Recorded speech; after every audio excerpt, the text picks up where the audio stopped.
Welcome to the Arthropologist. I am so excited. Today we have as a very special guest a dear sweet friend of mine.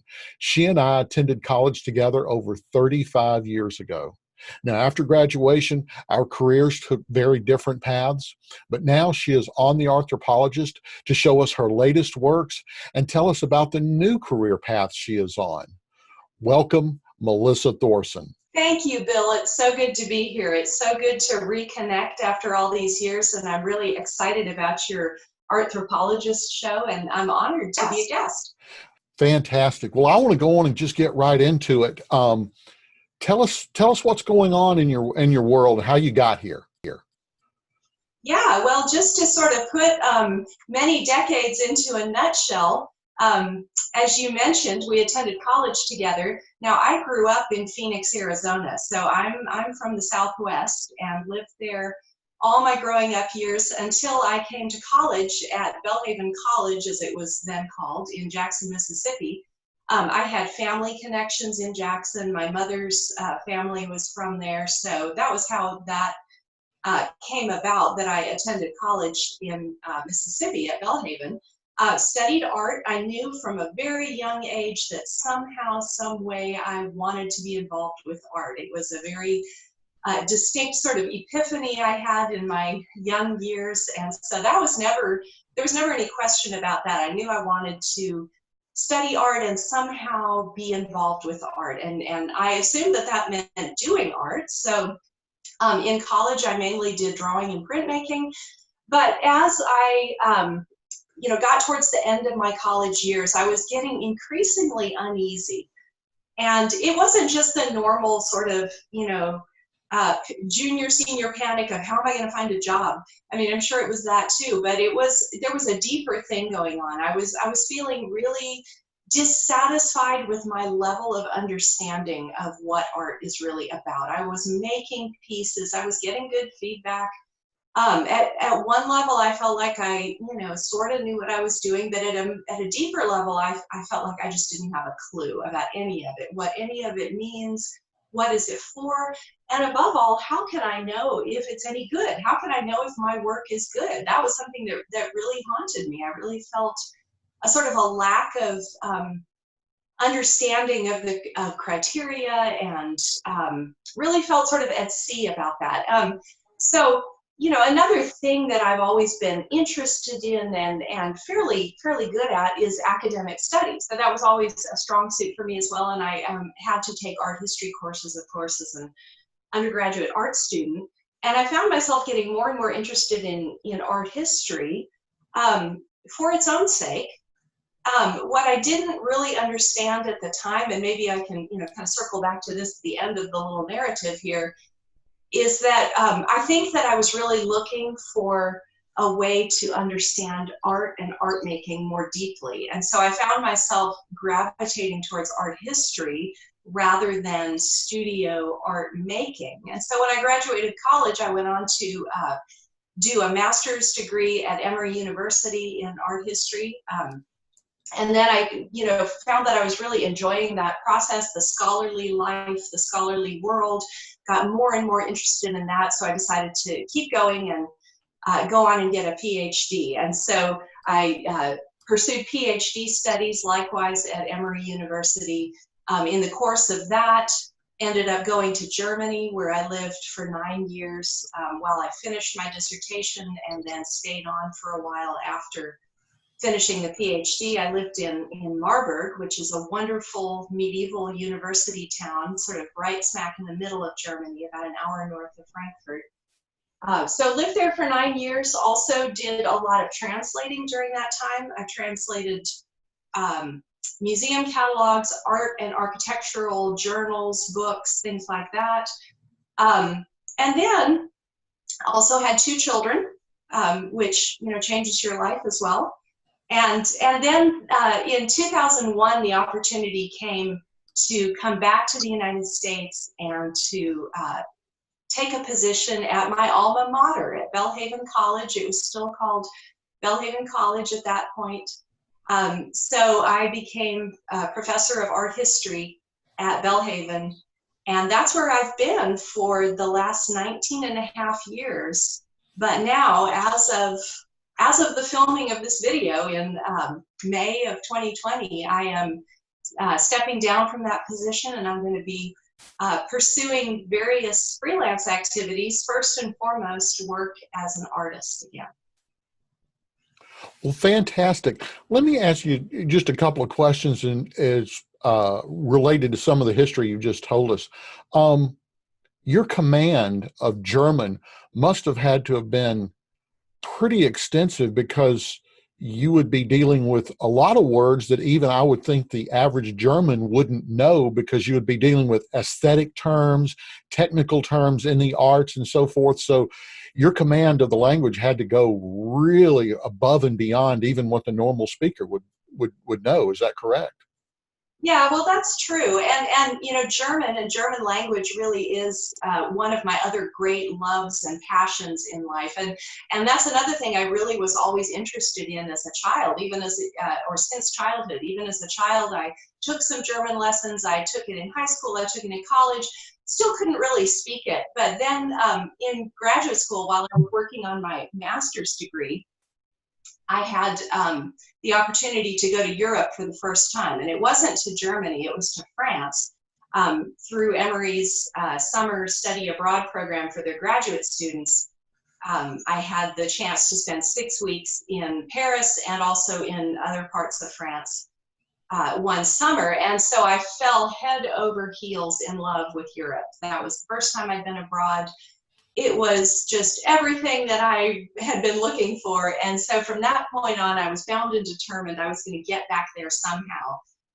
But since I was actually more interested in German language and culture than I was in French, I, at that point, really started studying German seriously and working on not just being able to sort of read it, but to speak it, to develop that vocabulary that you're talking about. So I worked really, really hard on that for several years, and then had the opportunity to go to Germany with a doctoral fellowship and live there. So yeah, it was a steep learning curve. You're right. Being able to operate not just in a sort of conversational, everyday way, but academically, and to you know, follow lectures and participate in seminars, and I even published a scholarly essay in German, of course, with help from native German speakers. But yeah, so it is truly one of my passions in life. Well, fantastic. I wanted to talk about some of your artwork. I've got some samples. We'll put them up on the screen for people to see. Um, what I'm finding interesting is the mixture of using cloth with drawing, especially one of the ones that intrigued me the most is the one with the coffee cups. I just find that so clever and so interesting that you know, you've got these coffee cups in a little wicker basket, and not only have you used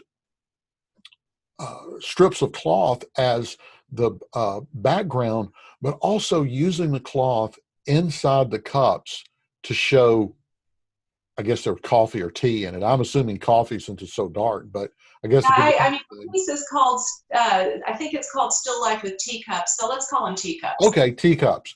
Well, what got you into that? Were you a big, did you sew a lot when at one point? I did, yeah, and thank you for asking that question, because that's a really fun story that, you know, again, I didn't really realize what was going on until after the fact. But yes, sewing and working with fabric has always been a big part of my life. And again, you know, my mother, my grandmother, my female relatives all were big sewers, and we made our own clothes. And I always really enjoyed anything having to do with sewing when I was young. So, and also I just want to say too, you know, all those years of doing academic and scholarly things, I really was not making art to speak of. You know, occasionally I might do a little drawing. Um, I would always sort of try to get back into it. I didn't, you know, make a piece here and there, but it was difficult. You know, it's a full-time job, and at that time I was raising a family, and it's difficult to have a consistent art practice when you've got all those other things going on in your life. And really during those years, what I gravitated more towards in terms of creative activity was music. And I've always been involved in music. I play the violin and the guitar, and I write songs. And so I had done a lot more music during those years of teaching at the university. But then just really, it's been a little less than 2 years ago, I started feeling just a really strong desire to make visual art again. And it was coming from a very deep place of wanting to express myself in a free way, almost a childlike way. And here's where the fabric comes in. Just because I've always enjoyed sewing, and it goes, my family history with sewing, I have tons of scraps of fabric around the house in various places, just remnants and drawers full of pieces and scraps and things like that I hadn't really given much thought to. But I believe it was in 2018, I think it was the fall of 2018, I just started feeling this intense pressure. I just want to make something again. I just want to make something artistic, something visual. And so I kind of just grabbed whatever was at hand. And I didn't really trust myself at that point to, make a drawing or make a painting, because I'd just been out of it for so long. I didn't feel like I had the chops.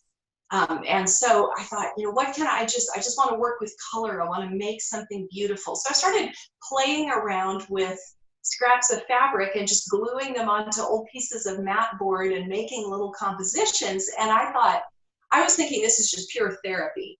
But I just kept doing it, and they kept getting more and more elaborate and involved. And so when I had, maybe 6 or 8 of those, I took them and showed them to one of my colleagues, just sort of on a whim, just like, hey, look what I've been messing around with.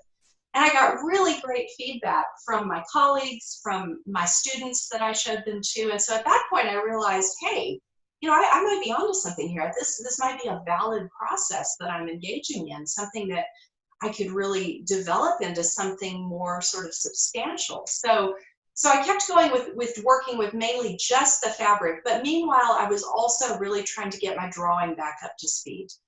Doing a lot of drawing in the sketchbook, and in the art department at Belhaven at that time, we every year had a drawing challenge where for a period of, say, 30 days in any given semester, the challenge was for every student and every faculty member to produce a drawing a day, and they would all be posted in the hall. You could see everybody's daily drawing. And so I decided one year to participate in the drawing challenge, and that really got me back into drawing regularly, getting that skill honed again. So I was working with the fabric, I was starting to get back into drawing, and then I don't remember exactly how it happened, but it was just a real natural sort of thing for those two things to merge again, because I love drawing. I'm a drawer at heart. That really is sort of my most natural mode of expression. But the fabric was so intriguing to me too. And another thing about the fabric is that it carries so much history with it. That's what I've realized in retrospect, is that part of the reason I was even initially drawn to fabric as a material for art making was because these are scraps of dresses that my mom made for me, or things that I made for myself, or a pillowcase that I made for, one of my boys when they were little, or, whatever it was. These scraps of fabric have so much sort of personal history and association bound up in them. And that I realized, that wasn't a conscious thing at the beginning at all. But as I started making these pieces, I started realizing, hey, the materials themselves are really functioning as a way of sort of processing my past and my personal history. And then that sort of got me thinking about bigger issues of what materials like fabric, what they carry with them for all of us, that really all of these materials that we surround ourselves with in our lives, they aren't just neutral things. They carry profound associations and meanings that often we aren't even conscious of, but they're there. And when you start putting them into works of art, then they slowly begin to, in a very subtle way, sort of reveal what they're really about. So that's how the drawing and fabric combo sort of emerged, and it's a direction I plan to continue working in, because it's a really rich sort of back and forth.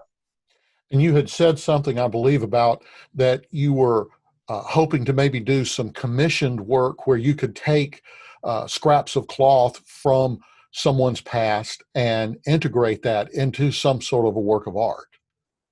Yes, absolutely. That's something I would love to do.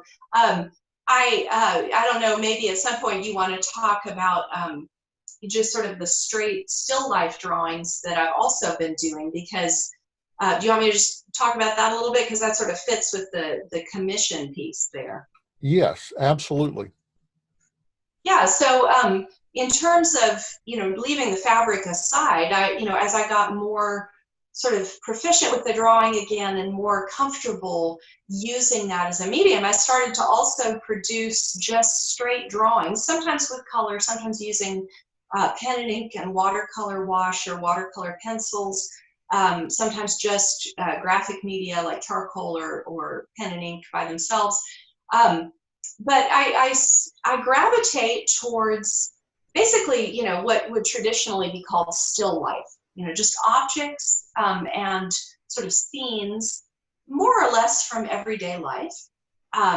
Things like teacups or a vase of flowers or other objects that one might have sort of sitting around in one's house and in one's spaces. And like I was saying with the fabric, all of these physical things that we live with, they take on a kind of life of their own. They take on a personality.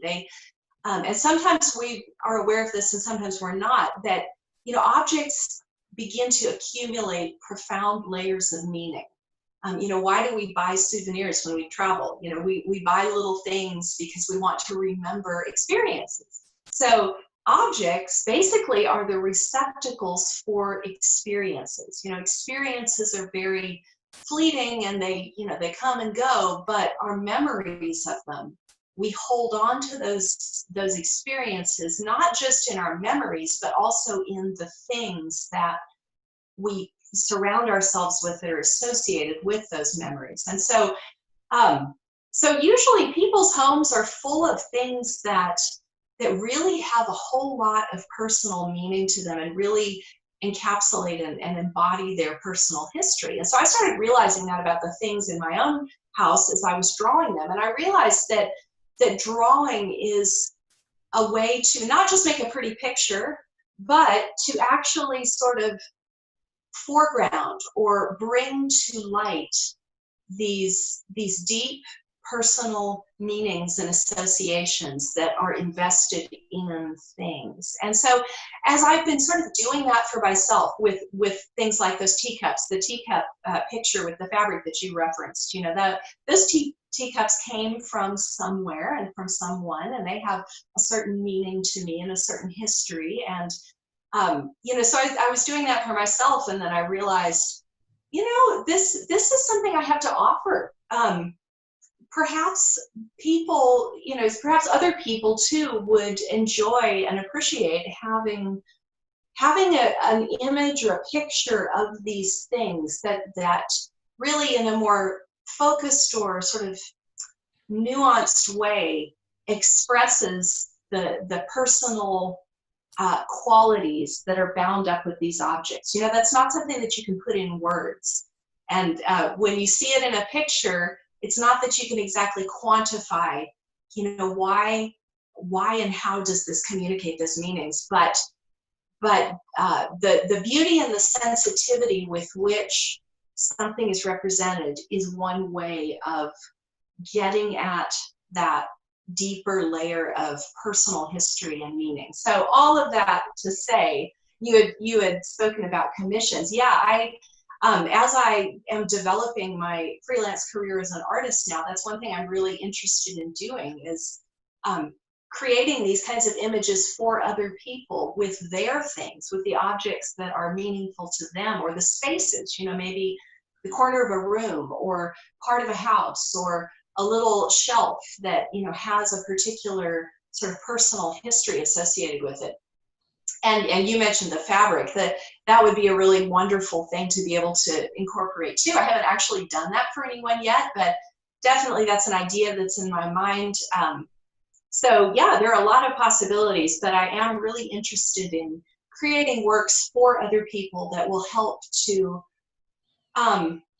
enshrine, if you will, or memorialize these aspects of personal history. Fantastic. Tell me about the piece that is the drawing on the book page. It's the the tops of columns that is on the Book of Nature. Um, that's amazing. Tell me about that.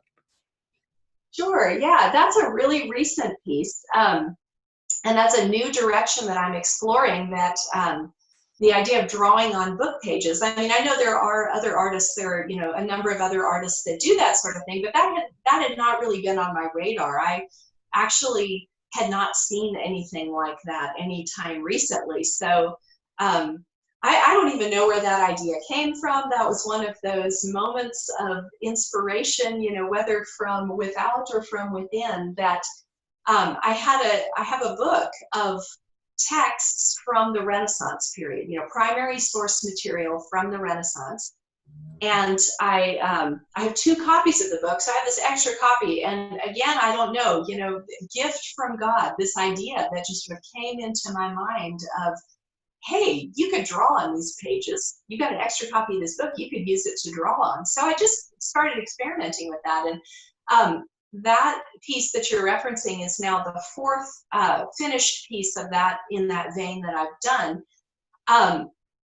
And so basically, I've just been sort of going through this book. All of it is primary sources relating not only to the Italian Renaissance, but also to the Renaissance in Northern Europe, although the pages that I've chosen thus far have been all related to the Italian Renaissance. And the piece that you're talking about is a page from a treatise on architecture by the 15th century Florentine architect Leon Battista Alberti, who was a painter and a writer and an architect, and one of the most important art and architectural theorists of the Renaissance.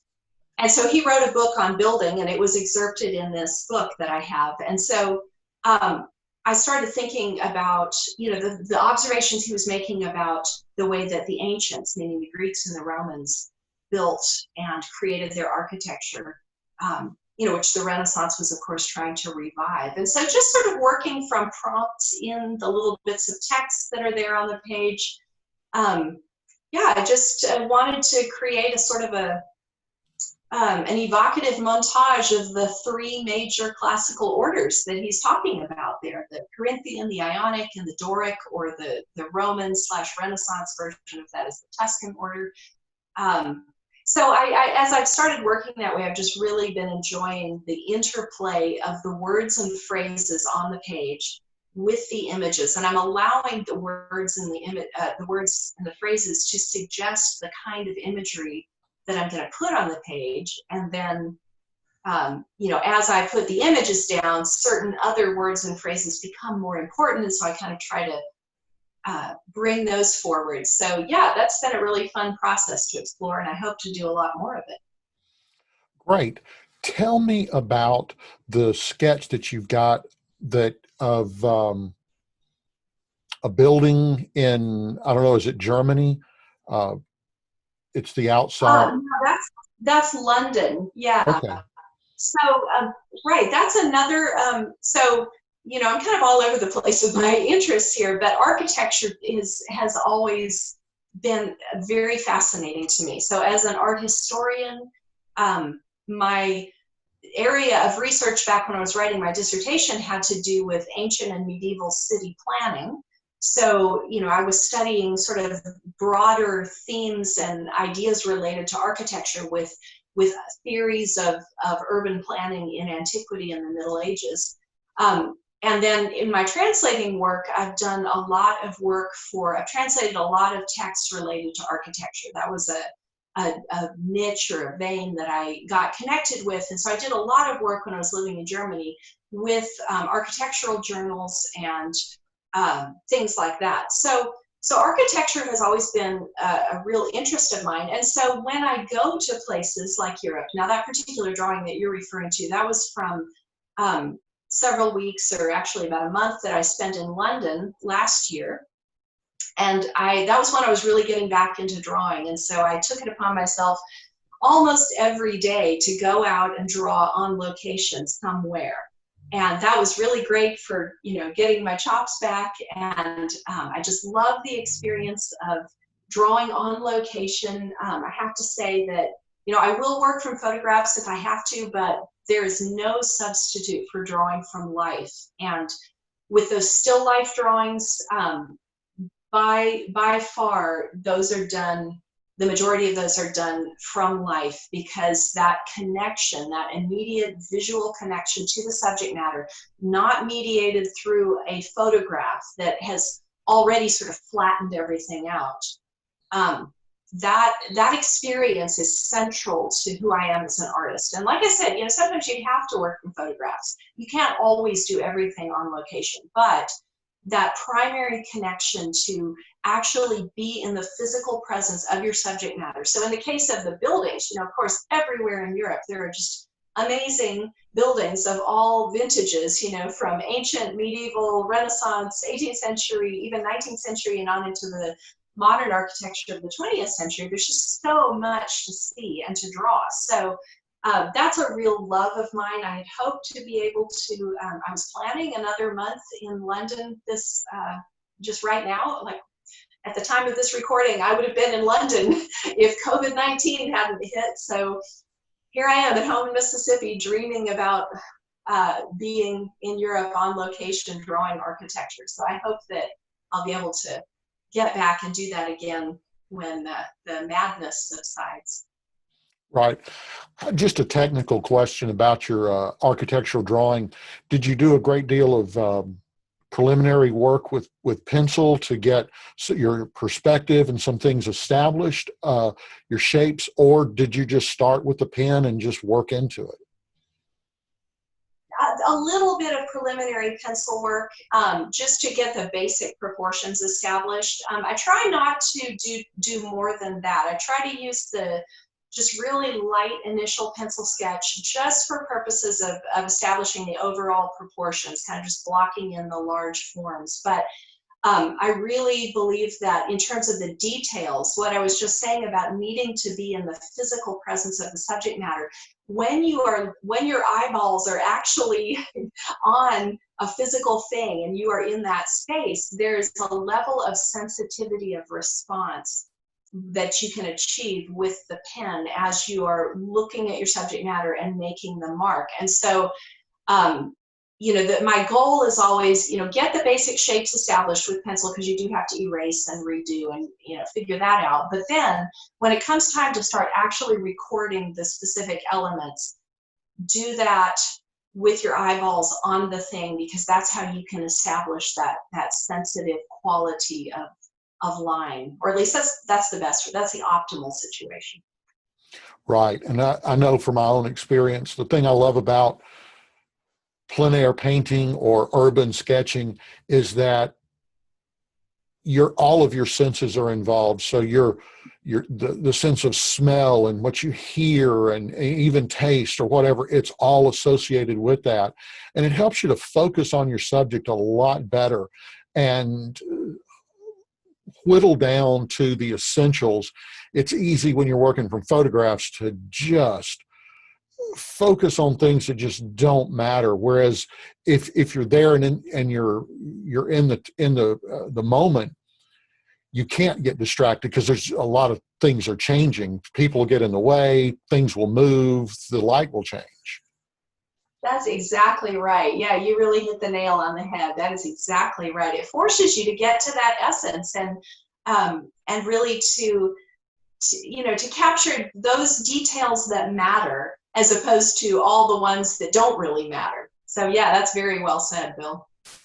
Okay, we're back. We had to take just a little break for a moment. I had to let my Zoom account reload itself. So we're back with Melissa.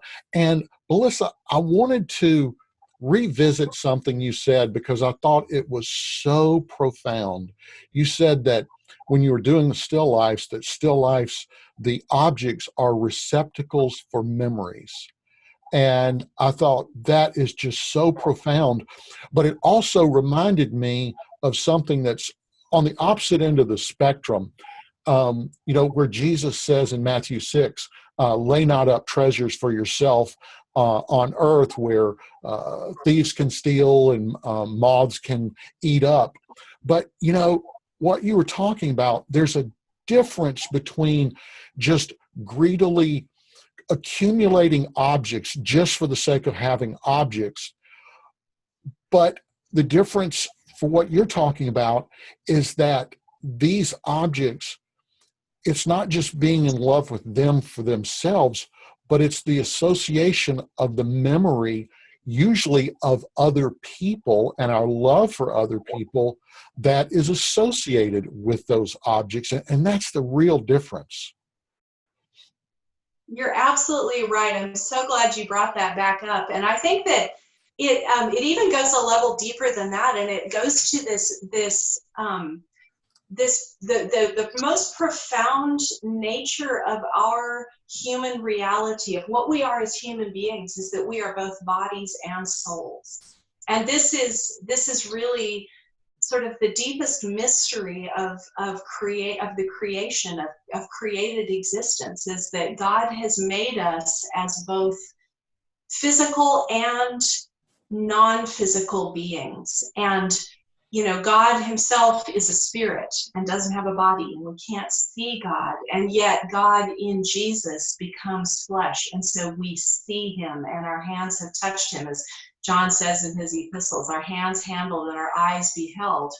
And so this profoundly, what historically in the tradition of Christianity over 2,000 years has been understood as the sacramental nature of reality, that created reality is at its core both physical and spiritual. And we shouldn't lay up physical treasures on earth, because in one sense the earth is not our ultimate home, and yet in another sense the new heavens and the new earth will be our ultimate home. And we do have the hope of the resurrection and of receiving our bodies back again and living again in an earth that has been recreated without sin and without evil. And so this profound connection between spiritual realities and material realities, this is one of the most central, foundational, and important parts of certainly the Christian worldview and the Christian understanding of reality. And more than that, it's also the thing that makes art possible. For us as artists, if the spiritual and the material were not wedded to each other in this way by God's intention, we would have no reason or ability to make art, because art making at its core, in all of its forms, is a process of taking material things and filling them with a meaning that goes beyond the material, whether that's an emotional expression or a conceptual idea or a spiritual truth or personal memory, as we were talking about, one's own sort of personal experiences and memories that we do attach to objects. So it's a very paradoxical and difficult and often kind of tormented needle that we have to thread as human beings. Because on the one hand, we can't cling to physical things because they are temporary and they are passing. And yet on the other hand, we were made to be physical people and live in a physical world, and we make art out of physical things. And so, it's sort of part of the already and the not yet of our existence in this broken world at this time, is that it's difficult to make those two things work together as they were intended to, but I believe that they were intended to work together. And so it makes perfect sense that physical things, whether paint on a canvas or marks on a paper or objects that we collect and hold dear, that those things would have this inherent capacity to serve as receptacles for spiritual realities and personality and memory and all of these invisible things. And so, that's really what drives me as an artist, is the desire to, in my own, little way, each of us, what can we do on our own? We're just little artists working in obscurity and, provincial settings. But at the same time, anywhere we are, and no matter how famous or not, however little known we may be, we have this immense privilege of being able to work with physical things to connect with invisible realities in the most profound way. And this is the glory and the mystery of being human. And so that to me is why art is worth doing. Fantastic. That's just so profound and so beautiful. I appreciate that. Um, was there anything else that you wanted to share about your work with us before we go?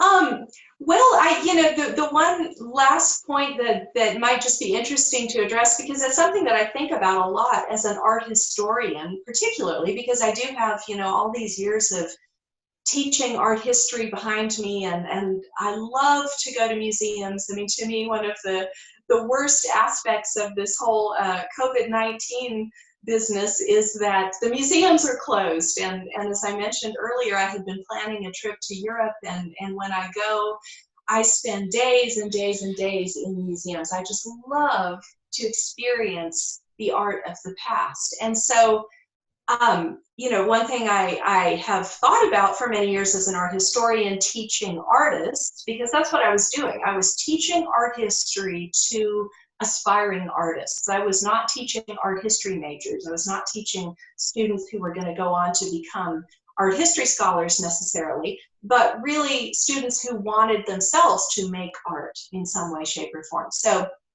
one of the questions that interests me and that I'm always sort of pondering is, as a practicing artist, whether it's me or you or anyone else, how do we relate to the art of the past, and how do we learn from the art of the past without copying it, without being derivative, without using it as a crutch, without, when you're a young, say teenager artist, this was my experience as a young person.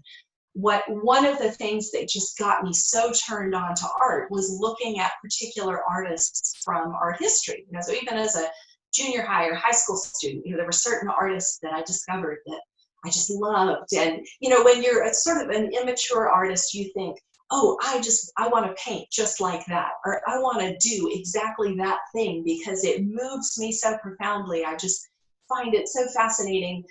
And so you sort of, you connect the dots that way. You think, because this art is beautiful to me, or it inspires me, or I'm drawn to it, that means I need to make work that looks exactly like that, right? I mean, that's typically what one does as an immature artist. But what one has to learn is that it doesn't work that way.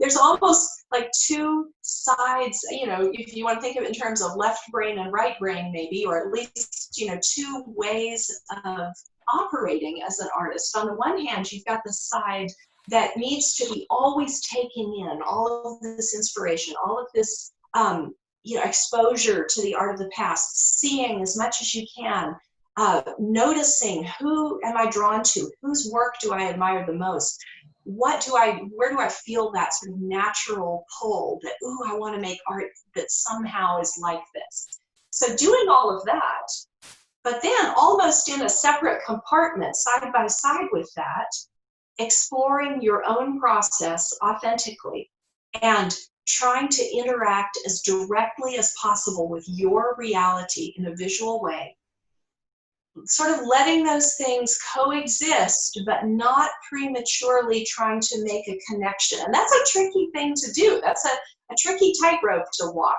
But, and we're always sort of falling off on one side or the other, maybe thinking that we can reinvent the wheel and do something no one has ever done before, which isn't really the case.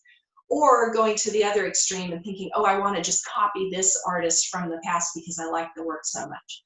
It's neither of those things. It's a dance. It's a constant dance of study and inspiration, but then really hunkering down with your own process in your own world and as authentically as possible trying to respond to the situations and the subject matter that is directly connected to you. So, that's sort of how I'm trying to negotiate these two parts of my life, or, my own history as an art historian, but now trying to make art. And it's just kind of fun at a certain level to sit back and watch how those things wind up connecting with each other. And I think that one can just sort of relax and take one's hands off of it and say, I'm just going to do both of those things, and they'll connect somehow, some way, but I don't have to force it in any particular way.